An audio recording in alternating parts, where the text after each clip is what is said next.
حضرت امام حسین تشریف لائے، بچوں سمیت آئے۔ حور بن یزید ایک شخص تھا، حور بن یزید، حور بچے ساتھ ہو، صحرا کا علاقہ ہو، تپتی ہوئی ریت ہو، اتنے کٹھن اور سخت حالات، چاروں جانب موت ہی موت، دور دور تک اپنوں کا نام و نشان کوئی نہیں، اور اکیلے فیصلہ کرنے والے امام حسین، باقی سارے بچے ہیں یا عورتیں، سارے بڑے اکیلے۔ 19 لوگوں کو ایک بار میں حضرت ایسے ہی تماشا بنا دیا ہے۔ مظلوم تھے وہ تو رو رہے تھے، ہر مقرر یہ کہہ رہا ہے کہ وہ تو بار بار کہہ ابا پانی مل جائے، پانی آ جائے، ترس گئے۔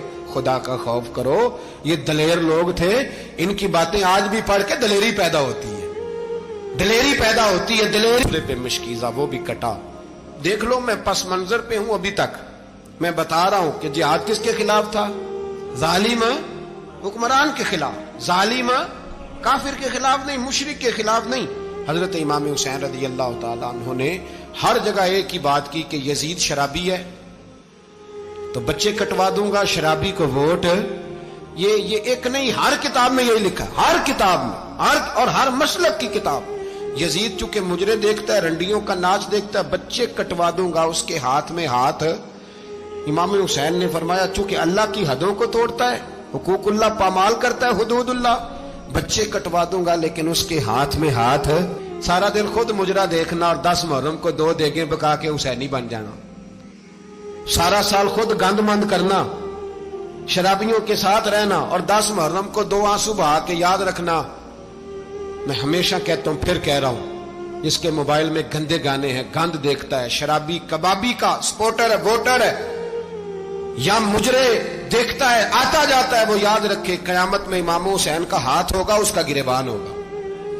ہم سے نہ رقم ہوں گے قصیدے یزید کے، ہم لوگ تو حسین کے سیرت نگار۔ حضرت اب ہمارا کسی بندے سے جائیداد کا رٹا نہیں، ہم تو چاہتے ہیں امت اکٹھی ہو جائے، لیکن جو بندہ نبی پاک کی ماں کو دوزخی کہے، حضور کے باپ کو جہنمی کہے، یزید کو امیر المومنین کہے، اس کے ساتھ اتفاق رائے کر لیا جائے، یہ مذہب ہماری سمجھ میں نہیں آتا، بالکل نہیں آتا، قطعاً نہیں ہماری سمجھ میں آتا۔ کیسے اتحاد کر لیا جائے؟ یہاں تو میرے بھائی جو ہمارے ابا کا مخالف ہو، اس سے اتحاد نہیں ہوتا، اور جو نبی پاک کے والد کو دوزخی کہے، اس سے اتحاد ہو جائے۔ کہتے ہیں جی وہ جی اتنی فرقہ واریت ہو گئی، ہم کس مسجد میں جائیں؟ 60 پارٹیاں پاکستان میں رجسٹرڈ ہیں جو الیکشن لڑتی ہیں، کبھی کسی بندے کو ٹینشن نہیں ہوئی کہ کس کے پاس جائیں کس کے پاس نہ جائیں، کبھی نہیں کوئی بولا کہ اب وہ بھی کھڑا ہو گیا، وہ بھی، کوئی ٹینشن نہیں۔ مذہب کی باری ٹینشن ہو جاتی ہے، اتنا بڑا مذہب ہوتا ہے بھائی، غلط بندے بھی آ ہی جاتے ہیں بیچ میں، تھوڑا پہچان کے چلنا پڑتا ہے صحیح کون ہے اور غلط۔ اور یہی تو ہمیں امام حسین نے بتایا ہے کہ مذہب کے اندر ہی تم نے شناخت کرنی ہے کہ بندہ ٹھیک کون ہے اور بندہ غلط۔ یہی تو کربلا ہے، یہی تو امام حسین نے بتایا، کفر اسلام نہیں، حق اور باطل۔ تو سمجھیے درس یہ ہے، پیغام یہ ہے، پیغام یہ ہے، یاد رکھو موت تیزی سے آ رہی ہے، ہمارے ساتھ والے دائیں بائیں والے سب چلے گئے، اسی طرح نمبر لگے گا، ایک دن اعلان ہوگا۔ ضمیر کے قیدی بن کے زندگی نہ گزارو، بالکل نہ گزارو، یہ تھوڑی سی زندگی ہے، دنیا سجن المومن۔ حق بات کرو، حق پہ ڈٹنا سیکھو، دین سمجھو، خبردار رسول پاک صلی اللہ علیہ وسلم کے دین میں ظالم، جابر، فاسق، فاجر کی کوئی گنجائش قطع نہیں ہے۔ اپنے آپ کو سمیٹو، اپنے آپ کو سنبھالو، دین میں اپنا کردار ادا کرنے کی کوشش کرو۔ دین طلب کرتا ہے ہم سے کہ ہم نے دین کو کیا دیا ہے۔ امام حسین نے سارا گھرانہ دین کے لیے دے دیا۔ ہمارا جو بچہ کسی کام کا نہیں رہتا اسے مدرسے داخل کراتے ہیں۔ ہم نے دین اتنا کمزور کر دیا ہے کہ عالم اگر شور نہ کریں، عالم اگر شور نہ کرے، زور نہ کرے، گھٹن والا ماحول ہو گیا، مذہب کی پوزیشن کمزور کر دی۔